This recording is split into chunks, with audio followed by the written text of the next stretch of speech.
Baik, saya tahan di sana, Bung Andreas. Saya ingin ke Prof. Karim. Prof. Karim, kalau Anda melihat situasinya sekarang ini, apa sih sebenarnya magnet yang dimiliki oleh seorang Andika Perkasa?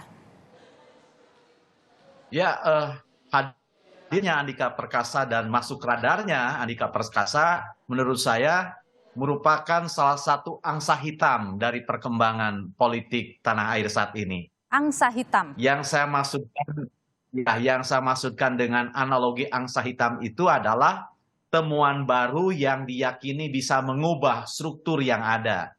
Saya Oke. yakin gitu ya, begitu Andika masuk, bukan Oke. hanya akan mempengaruhi kinerja PDIP, tetapi juga akan dipertimbangkan oleh partai-partai yang menjadi kompetitor. Mengapa?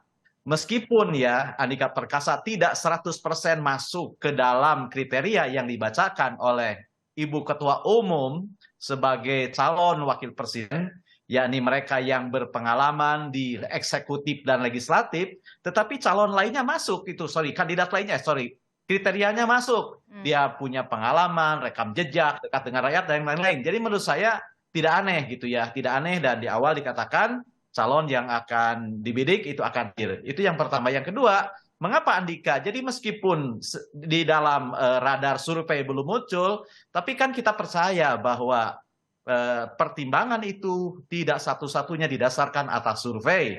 Ada logika lain yang berlaku di luar survei. Jaringan Andika, ya ketentaraan yang terbiasa bekerja secara masif, terorganisir, terstruktur gitu ya. Apalagi dia mempraktekkan kepemimpinan yang disebut dengan heroic leadership, kemudian agility leadership.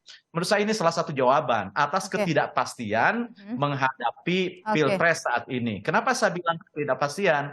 Karena hanya tinggal beberapa bulan, masing-masing kubu kekuatan kan masih wait and see, masih saling intip gitu ya, belum berani menegaskan ini pasangan presnya, ini pasangan wakil presidennya.